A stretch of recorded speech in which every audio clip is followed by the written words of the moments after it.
A lot of times, jobs like garbage man, janitor, or construction worker are used as examples of where you don't want to end up, but they're actually contributing to society. What jobs really are the useless ones? Any type of MLM sales or timeshare sales. Boss Babe enters the chat. Cults aren't a job. This is the one I'm going to use on my kids someday. You can be whatever you want: a doctor, a lawyer, a janitor, a garbage man, even a cop. But if I ever catch you shilling crappy jewelry or sex toys as a part of a pyramid scheme, you're disowned. End of story. Patent trolls. Companies that just try to own patents for the sole sake of suing people. And when I say suing people, I mean sending out a bunch of BS claims like they have the patent for printing technology and trying to bully, intimidate people into settling. Edison was one of those. Paparazzi. I was outside GMA 4 years ago to see the Hunger Games cast, and the paparazzi were fucking awful. They pushed us out of the way, bumped into me with their cameras. They yelled. It was so bad I had a panic attack because they were all crowding around trying to get the best photo. They're like nature photographers infected with rage. Many years ago I was driving in South Africa. At a roadworks was a chap waving a red flag that apparently meant, go carefully. Come the evening, the flag was in a traffic cone at the same spot. The guy was doing a job that could be, and was at night, done by a traffic cone. Did the traffic cone get a higher salary than the chap?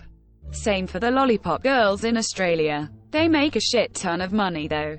Mid-level management in large business. You know the groups who have 3 steradian directors supervising 2 associate directors who supervise 1 junior director who supervises a manager with an actual team of working humans. All those directors do is make meetings to discuss meetings in which new protocols will be rolled out to replace protocol they just remade last quarter, but the board and C-suites wanted a red on the first slide of the 84-page PowerPoint on how to make the human workers more productive by adding an 18-step paperwork maze to fill out every day to assess their productivity. Yeah, you see, we're putting the cover sheets on all TPS reports now before they go out. Did you see the memo? I want to punch the lumbers of this world right in the face. I'll make the start. Influencers. They are just exploited as salespeople, and their business model is based on tricking people that trust them into buying stuff that they don't really need. They have to expose their lives or make them up and spend hours on editing images and putting product placements into their content to work for companies. And at the end of the day, they don't have any benefits of being employed, like a constant revenue, healthcare or retirement. They have to organize everything on their own. I was going to say this, but you were first. Take my upvote. Never considered them as freelance salespeople. You raise an interesting point. I see your point, but I would argue that influencers are salespeople, and help companies sell more products, which isn't useless in my opinion. I like your point about viewing them as freelancers, and I think your opinion is valid. On Reddit there is a lot of hate for jobs, certain groups, apps, but I think it is important to remember that everyone is a living, breathing human being with a heart and a brain, and people maybe shouldn't make up their minds about someone without getting to know them and their challenges they have faced, overcome to get where they are. Not to say certain people's behavior is excusable. Anyone who listens to influencers are mindless idiots. Those jobs actually pay decent and typically have good benefits. They just have a lower ceiling. Fast food workers would be something I recommend avoiding. Robots gonna take that over in the next 20 years. Order online or at touchscreen. Food made in an assembly line and slid down the chute. They will only need maintenance staff soon enough. Edit. Amy's Organics. The frozen food and soup co. literally took their production line equipment and downsized it to make food at their flagship fast food in California.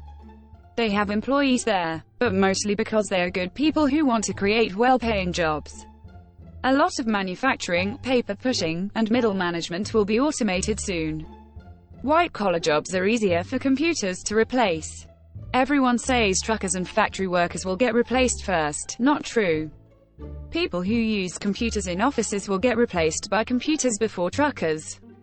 I've heard average sales per order actually went up with the installation of touch screens. The screen actually does the suggested selling that it is supposed to.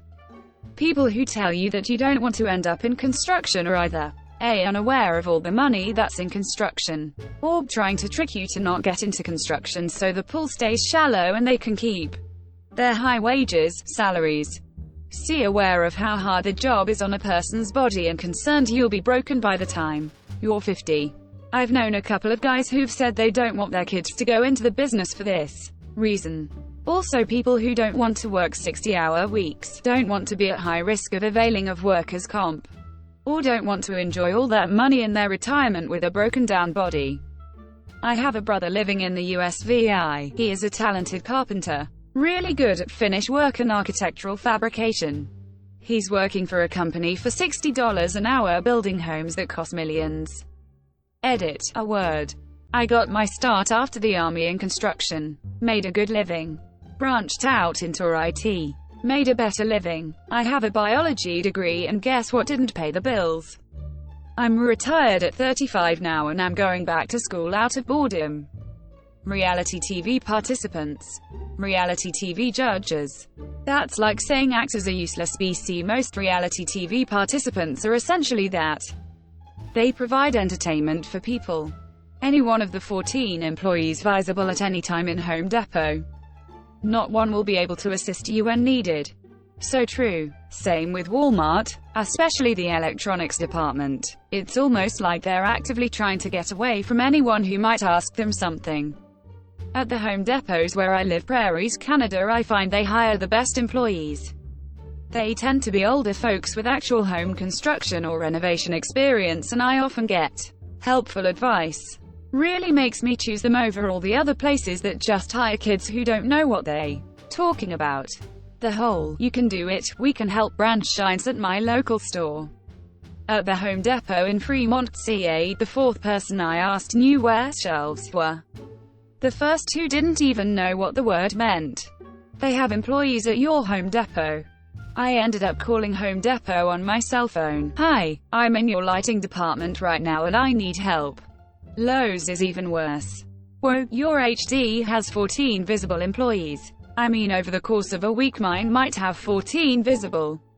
Not my experience, they're usually helpful or will find someone who is helpful. Granted, I'm not asking questions that require specialist knowledge, but I'm not expecting specialist knowledge from a chain store retail employee. The Lowe's near me, on the other hand, it is like a ghost town. I honestly don't know how they stay in business, but it is great for when I know Home Depot is going to be busy. Just remembered something that happened a few years ago. Was with a buddy. He was helping me get sheets for a subfloor. OSB maybe. I asked a Lowe's employee if he knew how much a sheet weighed so I didn't overload my friend's truck. Oh, it is not more than 25 or 30 pounds. I hunted on the internet. Finally found the answer. They weigh more than twice that. So yeah, that is a major pet peeve when they give you wrong info instead of just saying, I don't know. Like and subscribe for more Reddit content. Watch the next video at the top of your screen.